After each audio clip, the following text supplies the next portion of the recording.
If you have been doing follow-up, but sometimes the prospect just ignoring you and they don't want to talk with you, or they just go with other vendors or enrolling to other programs, there might be something wrong with your follow-up. So today, watch this video for the next 3 to 5 minutes. I'm going to explain and share with you how that you can follow up without being annoying.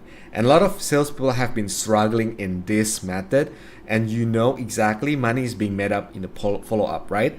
And if you fail to follow up, that means you just fail to get more chance to close more deals, to get more income. So how can you really follow up, giving value without being annoying, and get the higher rate to convert the prospect? So if you don't know me, my name is Andreas, and I've been doing my sales outreach for about 8 years now, and I've been generating collectively around $30 million with my partners and all my sellers. And also I'm going to share with you how we can do the sales outreach correctly. And especially today I'm going to talk with this topic, how that you can follow up without being annoying, salesy, pushy, and get the prospect to close your deal. Then you can get more money. Okay, so more likely that you will not take notes of what I'm sharing right now. If you want to get this document, just DM me, or you can drop a comment below and says that I want this, and I'll reach out to you personally to help you out with the script or more advanced techniques, how that you can implement this and getting results on your follow-up. All right, so let's get to this. How to follow up without being annoying. I don't know what you're selling, but if you are doing with B2B, more likely that you are always submitting proposal or doing some presentation or demo that want people to actually buy from you, right? But if you're doing like B2C or enrolling people to a program, that maybe you take a shorter cycle and you just need to build a relationship with them and just go directly with the pitch, right? So it depends on what you're selling, but the concept will always be the same. The first thing you gotta know is that you don't push them too hard, right? No pushing too hard, because if you push, it will make the prospect feel annoyed.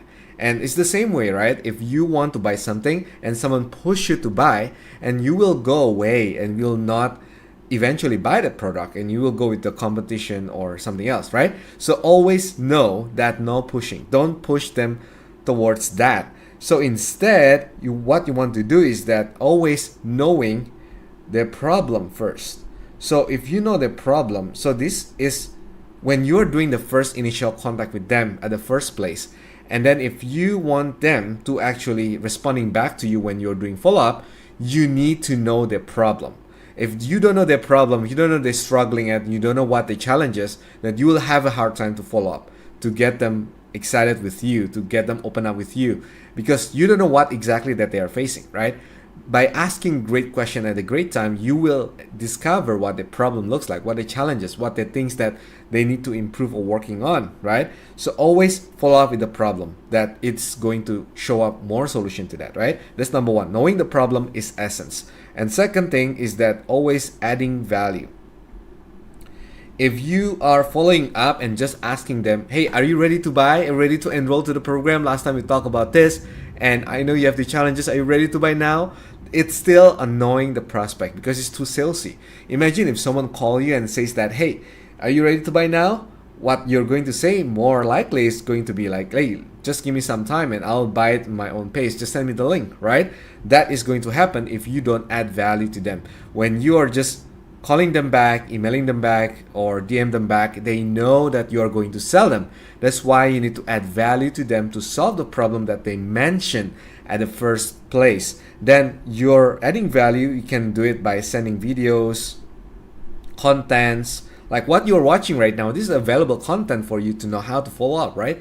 This is very valuable. So sending video, sending content, sending ebooks, sending something to them that reminding them again of the problem that they are facing currently, right? That's number two, adding value. It's like nurturing them, giving them water, sunlight, if you're do gardening, and make them ready to enroll or to sign contract with you. And number three is the timing. You need to know that every prospect, they have their own timing.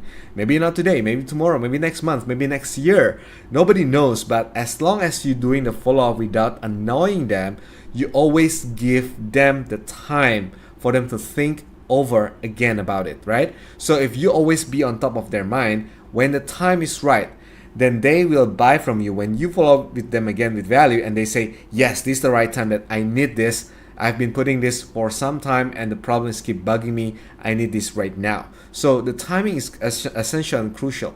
Always set up the different timing when you want to follow up again. So take example, when you are following up today and you say that, hey, is this helpful for you? Yes. How about we set up another time to talk more about this, maybe next month, maybe next week. You don't have to set up the right timing, exact timing, like Wednesday at 2 p.m. How about that?